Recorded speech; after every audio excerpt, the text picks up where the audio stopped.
So I'm really pleased to welcome Tina Francis from Tina Francis Tapestry, who has designed this month's WOYU pack. So hi Tina, and welcome. Hiya. Hi. So just wanted to ask you a little bit about the pack that you've designed for us. So I have it here actually. So I love the fact it kind of looks a bit 70s to me. Bit of stuff there. So I don't know if there's a bit of a theme going in there. Yeah, there is. Like this month's pack is called Kindly Light, and it's about stitching something that can be given as a gift.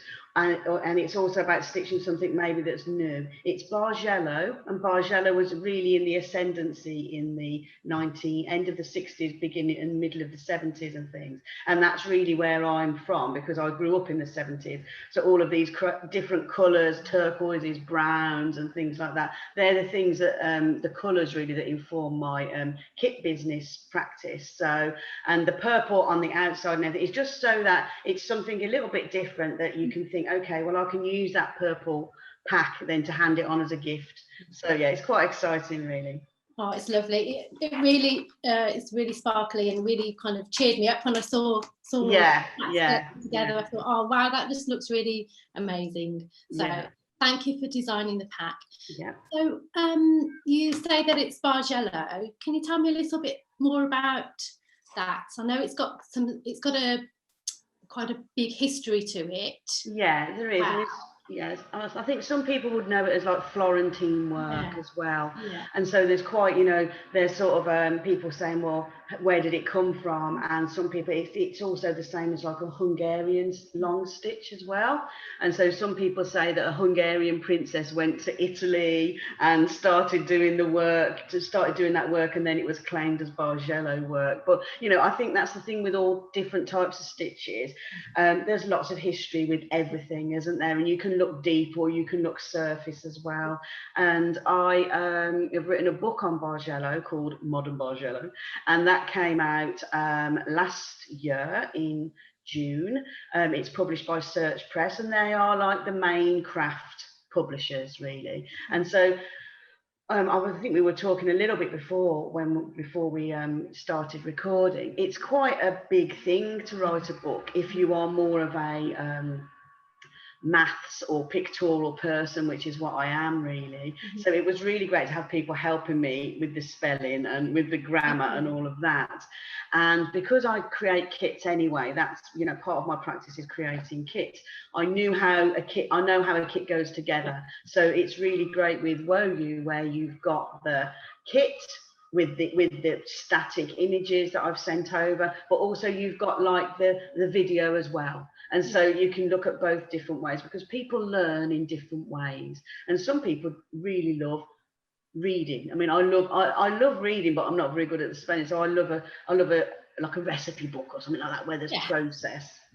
And I think with stitch, a lot of stitches and a lot in art, really, it is maths. A lot of people will say, oh, well, I can't do that because I'm not, I can't, do things because it's maths. But if you think about everything, especially stitch, it is about the length of the stitch. It's about the numbers. It's about how something flows. And especially in Bargello, where you're using the same length of stitch, but in different combinations to create loads and loads of different patterns. So I used to be a computer programmer and computer tester before I dived into the world of stitch. And so in a way, my life is still binary, because there's either a stitch there or there isn't. Yeah. And so I think that a lot of people can transfer their skills over. And what we've seen quite a lot during the pandemic, let's mention it, let's get it out of the way, during that time, is that people have seen that a lot of their skills are transferable.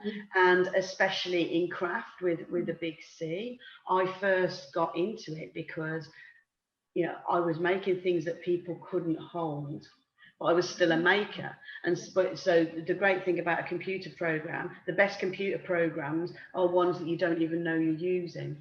So the best craft objects are ones that you can see and hold. So that's how I moved over into stitch and into printing as well. Did quite a lot of printing. So it's interesting to see different things. And what I found was, when I started looking at home crafts, there were these books called home crafts, and when I started looking at that, I found like there was a whole army of women at home stitching, knitting, sewing. They didn't see themselves as artists because, and I heard this quite a lot, people said, oh, it's just something I do. Knitting is just something I do, you know, and you think, well, it isn't just something you do because you are a 3D sculptor. You know, if you know, a lot of people now talk about 3D printing. Well, in the craft world, we've been doing that for quite a long time, you know, like taking something flat or some yarn and creating something 3D. So I wanted really to shout about women and women as artists, and I wanted to remove the word just from people's vocabulary. So I don't want to hear people say, oh, I just do it at the weekend, or I just do a little bit now and again. I'm not very good. The thing is that craft gives you confidence, I think, and it gives you a skill. And one of the best ways of bringing confidence into your work as well is by sharing it. And that's what you're doing at WOYU as well, by everybody sharing skills. And it's really great to have people that earn their living from their craft, you know, coming in with the craft packs as well, because there are ways that you can use your skills to, you know, earn an almost a living. Almost. Yeah. Oh, it just sounds amazing. I like the links, you know, it's kind of, it seems very different what you used to do to what you do now, but actually, you know, it's all linked, isn't it, really? Yeah. That's quite interesting. It is all linked, and I think that a lot of people have turned to craft, as they would call it, or crafting, the word crafting, and you're like, well, what, you know, that is almost diminishing, yet again, diminishing what people's output or what fantastic things they're doing, you know, just trying to do a bit of crafting. Yeah, you wouldn't a lot of the time, and I think a lot of it is with women as well. A lot of people have hobbies, you know, they'll have a shed, they'll be making train sets, they'll be making, and that's not called, oh, just a little hobby. You know, it's called, yeah, I'm making trains, you know, I love trains, you know, it's not diminished, you know, and I think that everybody, you know, it's also, I suppose, like the word creative, isn't it, really? That's also been hijacked. Well, it's creative.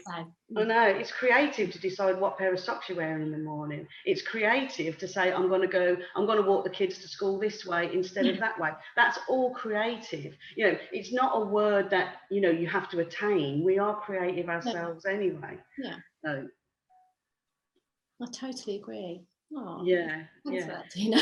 No, it is, and I think it's really important, because I hear a lot of people say, like, about the maths, or what they do say, oh, I haven't got a creative bone, you know. But as humans, that's what makes us different, isn't it? You know, we are making things and thinking about, like, I've got like a balcony, I'm just pointing here, and on the balcony this year, I've had magpies nested in one of the pots. Like it's got like a tree, well, not a massive tree, but, you know, tallest tree. And I was thinking, well, how amazing is that? That is like adapting to the surroundings. So would we say, oh, a magpie is creative? You know, that is one creative magpie, and all the other magpies that haven't done it aren't creative at all, you know. So yeah, it's been a journey with those with those magpies, really. But, you know, we think that they've had chicks. We don't. They've just gone now. So. Oh, how lovely. So, also, I was watching your instruction video, and I noticed there's like a rhythm to the tapestry Bargello. It's kind of how you stitch. How important is that in the making of it? I think it's really important. There are people that are looking at craft as rhythm, and they're looking at, there's some weavers that weave to the rhythm of music. They're called beat woven, and I think it is really important to get that rhythm when you're stitching, because I think when you're stitching you can't do anything else. And I can remember when I first started out, somebody said to me, you can't stitch angry, because if you stitch angry you're pulling, you know, whatever, and you've got so once you've got your rhythm going, and that's why I always say to people, okay, they say, I haven't got time to do this, and I always say, you know, when you wait for the kettle to boil, do a row.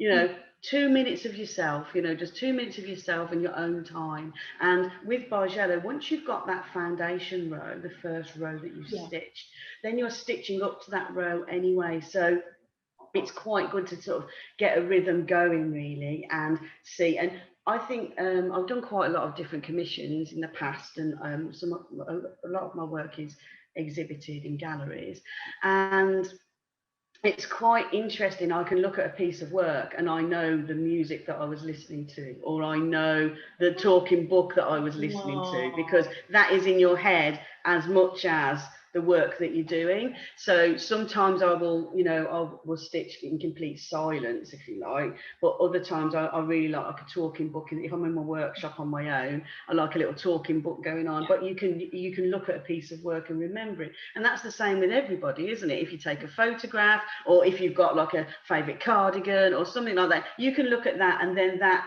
creates sparks memory, doesn't it? So it's you know, all of those things, you know, and especially if you've inherited craft, if you've inherited, say, some stitching or something from somebody who's died, it's really important, isn't it? The person is in there, their hand is in there, really, isn't it?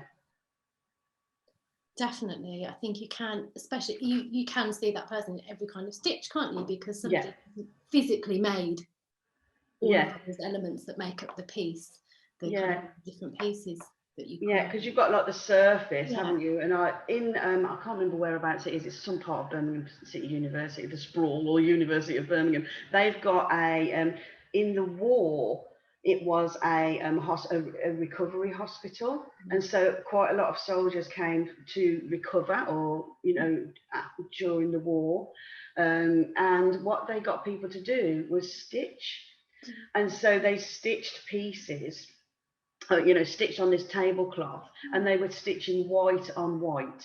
So it was white thread on white, and you could see, you know, so on the surface you saw all this beautiful embroidery and everything, but if you turned it over, then you could see the hand, and what happened was people were stitching, and then they were better and they left, or you know, let's not think about where they had to go, and so they were stitching and they left, but then somebody else took up that motif and carried it on, and you could see the hand change in that. You can see the hand change in that. So this behind me is the back of a tapestry, and I think the back of a tapestry is as important as the front, because you know, you can see quite a lot of, like, especially if somebody's learning, you can see how they change their learning or whatever.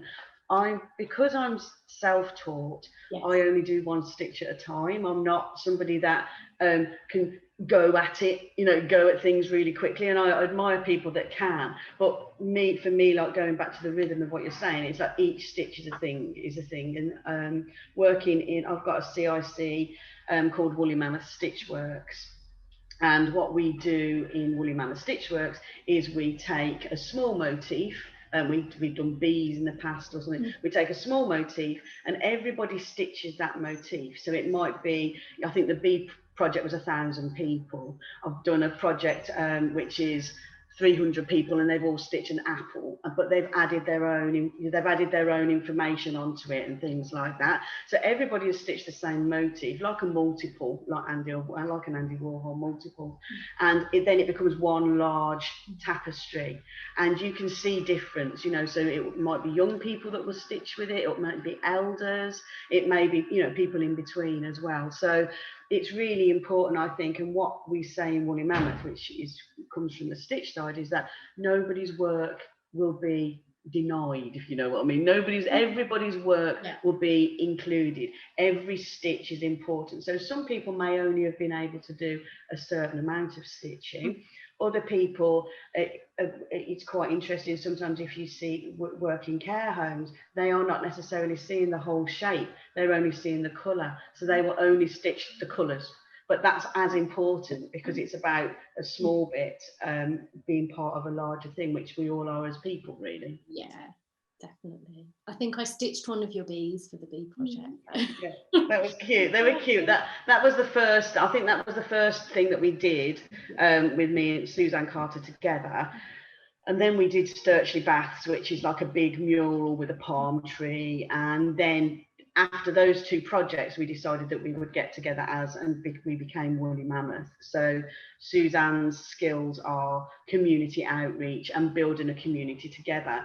I have that skill of being able to create a community of stitchers, you know, but sometimes it's about getting other people involved as well, isn't it? And giving them the confidence to do it. And so during lockdown, much the same as with WOYU, we sent out lots of kits, and we sent out kits in food parcels. We sent out kits, we did a train, people stitched a train, people stitched hearts. You know, there were all different items that people could stitch. And it's very different, I suppose. For me, I'm happy if somebody is stitching it and they've enjoyed it. And I don't necessarily need people to come up to me and go, oh, I love it, you know, I've enjoyed it or whatever, because I know that they're getting a quality product and they're getting something that, you know, they will be able to stitch. Whereas if you go, as you know, like down funding or things like that, you have to report and say, oh yeah, people really loved it. But I think that especially with craft, we know that people are going to love what they've got, and whether they do it, whether they use a craft kit immediately or later on, it's there ready for when they are really. Yeah, I agree. It's also, it's about connecting people, isn't it, as well? Yeah, I think so. Yeah, I think so. And I think a lot of the time people have, especially like going back to, you know, us as women, sometimes we have to caveat why we're doing things. And so a lot of people will say, oh, I enjoy knitting because it's good for my mental health, or I enjoy knitting because it is my me time. We shouldn't have to caveat a reason of why we are spending time ourselves working on a practice, a hobby, a kit that we enjoy. We shouldn't have to caveat it at all. There's, you know, all the time doing something because you enjoy it. It's quite revolutionary, really, isn't it? You know, I'm doing it to stand there and say I made this because I enjoy doing it. No other reason. It's for my pure enjoyment. And I think sometimes we get a little bit hung up on, say, I'm doing, you know, validating why we're doing things. I don't know about you. Yeah, I think that's true, isn't it? You know, we're quite hard on ourselves, aren't we? It's just like, you know, it's okay. It's all right to do. I know. And I also think, you know, I do a lot of the big shows, so like the NEC, like the knitting and stitching shows, you know, sort of like different, you know, like Scotland, London, wherever in the world.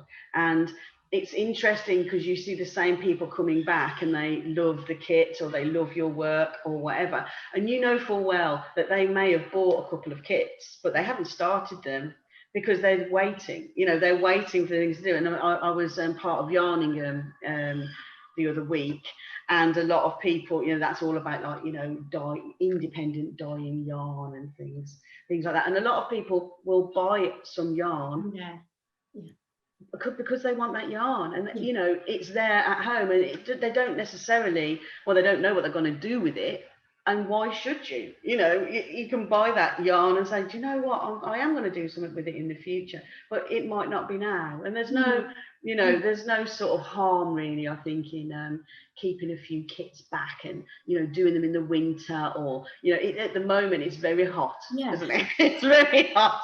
My hair is on top of my head like some sort of hair thing, and yeah, it's very hot, and so sitting still is quite different. You know, you want to be out and about and moving a little bit, especially because we, you know, we've been in quite a lot, haven't we? So it's quite good to have something that maybe you can take on, you know, take away or something, and, you know, have a little stitch. You know, I do love the colours that I use, and a lot of them are like colours. Yes, go on.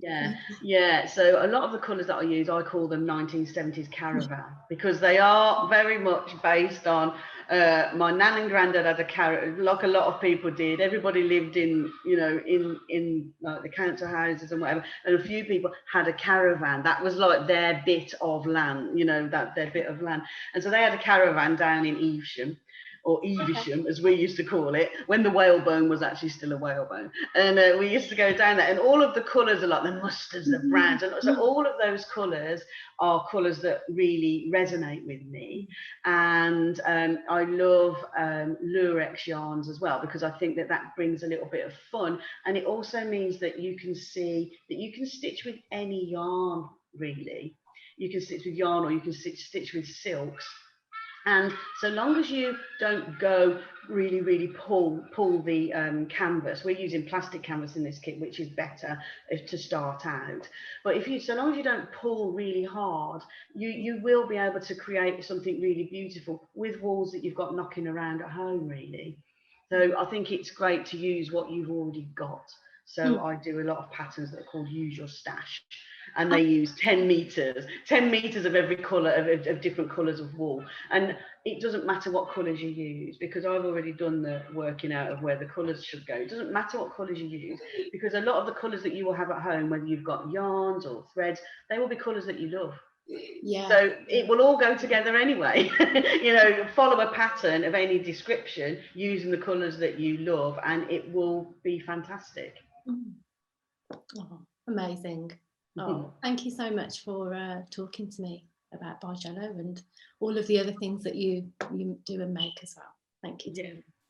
So if anybody wanted to contact you to find out any more information about the work that you do, or your packs, or anything like that, what's the best way for people to so I've got my website, which is where my kits are. That is going through a bit of a change at the moment, but I've got my website, and on that website, which is tinafrancis.co.uk, imaginative, there's a contact form there, and fill in the contact form. I have a workshop in the Jewellery Quarter. I used to be attached to the Hive, but my tenancy for that ended, so I'm back in my old workshop by the Museum of Jewellery Quarter. Sometimes I open that up so people can come in and have a look, but obviously we're in different times now, so it's more likely, if I do like workshops, I do a lot of workshops, it's more likely in this coming year that I'll be doing workshops online. So I'll be live, and I might do a workshop live on Instagram, for example, or I will be doing workshops physically, face to face, but they will be in a space that is safe enough for people to come into. So yeah, contact me on my my contact form on my website. Thank you so much. It's been amazing chatting to you, Tina. And you've just brought a lot of vibrancy and colour to my day. Yeah, that's good. And thank you for being our Artist of the Month for WOYU. Thank you. Thank you. Thanks a lot. Bye.